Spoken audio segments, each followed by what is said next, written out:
This is a very weird story. When my guy came up to me and says, Pat, do we want to do the story or not? And we sat there, we looked at it, we thought about it, and we said, well, let's give it a shot and see what's in this story. It's very, very suspect. It's very strange. It's very weird. But there's that ounce of possibility of Pompeo and Bolton and Pence who couldn't stand, what Trump was doing, and they kind of looked at him as, this guy's not a president. We know what we're doing. We're in here. We are politicians. We are governors, Pence. So we are, folks who have been in this thing for a while, and we know what we're doing. And who is he to come and tell us, we're going to just tell him what to do. We're going to manage him, because they looked at President Trump as a possible President Bush. And Pompeo was maybe looking at himself as being a Dick Cheney or whatever role you want to put it, that I'm going to be able to be the puppet master and tell him what to do. But it ended up being that President Trump was the alpha of the alphas, and they couldn't fool him. And he kind of came out and figured it out. And on the first term, so that is the small 5% I give to this, 10% I give to this, that they try to pin it against him, and the establishment tried to hurt him in their own way, and then didn't succeed. Then they used COVID to get rid of him, and then he came back. And they came up against a very unique guy that wasn't willing to give up against these guys. Well, when you read the discovery, that 5% turns more into about 95%. The discovery is, like I said, this journalist has been trying to get published forever, and this is the quintessential the fix is in, because all the evidence is there. It supports everything I'm saying, and that's undeniable. But nobody will have, there's very few podcasters that'll have me on, because I'm caught between a rock and a hard place. I'm caught between, and I know you, Patrick, you love the president. You're going to protect the president no matter what. Great. And I'm caught between the people on the left who are protecting the CIA and protecting, the Mike Pompeos and all the individuals who put this thing into motion. So what does that leave for somebody like me? I like I said, I'm a patriot. I fought for the country for decades, and everybody wants to say thank you for your service, but nobody's willing to stand next to me. Yeah, look, we are responsible for things that we do.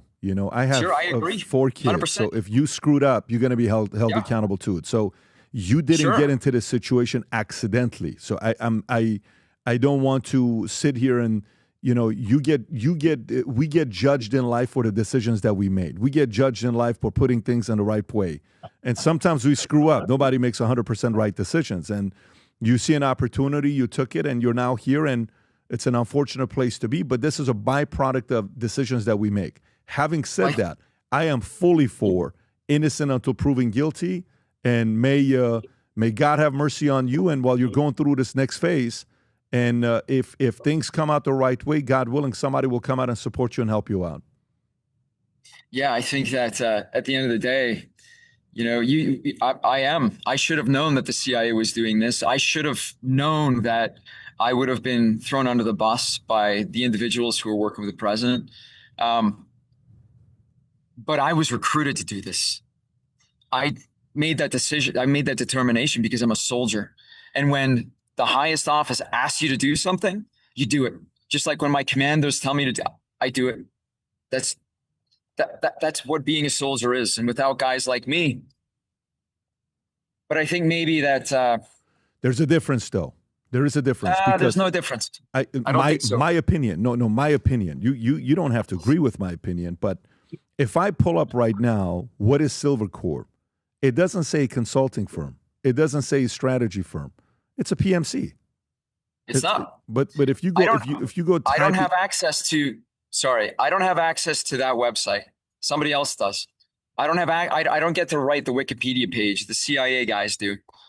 I don't. What's the difference between you and what Erik Prince did? We've had him on the podcast as well. What's the difference between the two? This is the big difference. The difference is Erik Prince, he had a mercenary invasion force ready to go. I had assets with access and placement in Venezuela. Okay. Who weren't going to kill anybody. They were just going to turn on military units and have the Venezuelan military do the work. That's the difference. It's the difference in cost of lives. Mine costs no lives. Erik Prince's and PMC's costs thousands, hundreds of thousands.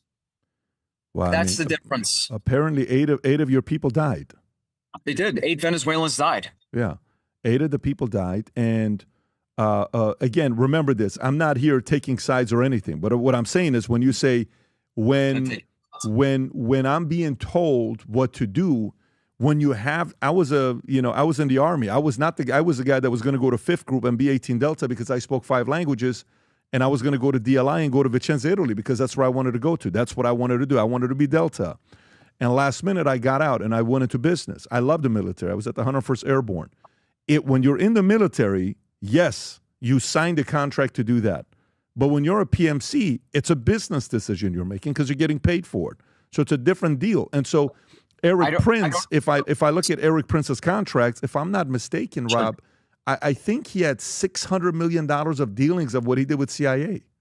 I want to say a big number of his revenue came from maybe I'm off by a couple $100 million, but can you pull up to see $600 million? Yeah, there you go. Blackwater secured $600 million in classified contracts from the CIA for security support and other operations. If you're doing this, you're essentially doing a business deal with CIA. You know the track record, what it is, and you know you're playing with fire. You know what could happen at any point. My company started as a company that was going to solve the school shooting problem. Period. That's how it started. I templated school shooting, like active shooter mitigation in several schools in Florida after, all those school shootings were happening. My company was not a PMC. As much as the media, as much as the Wikipedia, as much as you want to say it was not a PMC. It was never designed for that. It was designed to solve intricate problems. Were any of your 60 guys that you had to go on this mission pre-military guys? Sure. That's a pre-military. That's a private military contractor. Negative. That is not. So I took all the private military guys that I brought, all of the soldiers that I took that were with me in Puerto Rico. We were not a PMC. We were just protecting people. I know, but in this mission, I'm not talking Puerto Rico. In this mission, and by the way, do you think I think of PMCs as a negative thing? Like I don't know. You must not know me well enough. I am supporter of PMC. No. What I'm saying to you is, I've multiple times on the podcast I've said I think we need PMCs to have a direct competition because some PMCs can do a better job than the other guys can. I am for PMC, so I don't look at PMC in a bad way. I just know that if you're a PMC, you got to know what you're getting yourself into and what types of people you're doing business with and how to protect yourself. So if I'm going into the PMC business, probably my best friends are having some of the most expensive, decorated lawyers in the world to protect me that know how to deal with the government. Because when shit hits the fan, they're not going to come to save you. There's a reason why they deal with PMC. So you're taking me saying PMC in a negative way. I don't see PMC in a negative way. I only see PMC in a negative way is because your customer is the CIA in many cases. Sure, no doubt. Yeah. That said, trying to basically say that, well, you're a PMC, you should have had all these lawyers. When I started, I wasn't, I didn't have all the money to have all these lawyers. I get that. But that said, several lawyers actually read the contract. I had 3 lawyers reading the contract. Yeah. The contract was valid. Yeah. So, look, I'm not a PMC. There was this whole notion that we were some mercenary outfit who did a military action with guys in fishing boats. That doesn't hold water. I mean, the proof of it is in the discovery, which. Look, let me tell you, I've seen it. What I don't like is everybody is someone's son. Everybody. And the son, parents are in pain watching their son or daughter go through, the hardship that they're going through. I'm sure you got relatives that are watching you right now going through this, and they're probably praying for you. They don't want to see this thing happen to you. They don't want to see you go through this challenge. And you're in a pretty shitty place right now. And, looks like you got a lawyer that's working for you, which probably is the most important person, because I don't know if she's getting paid right now. So if she's going out of her way helping you out, kudos to whoever this lawyer is. I don't know who this lawyer is. So good for her for helping you out and doing what you're doing. And for you, you look like a CEO, man, dressed up. Look at the way you got even the nice collar shirts you got on. you know, a nice guy that I'm sure if, you know, those decisions were made. By the way, if you had to go back and that opportunity came up to do with you signing on with Guaido and all these other guys, what would you have done differently? If that opportunity came about, would you have done it again? To liberate 30 million people? I was part of that unit you said, 5th group. I was in 18 Delta in 5th group. You were in 18 Delta in 5th group? Yeah. I went to Delta selection and everything. You know what the motto is, the Green Berets? It's de oppresso liber, free the oppressed. So you want to ask me right now, I'm at the VA in the parking lot, you know,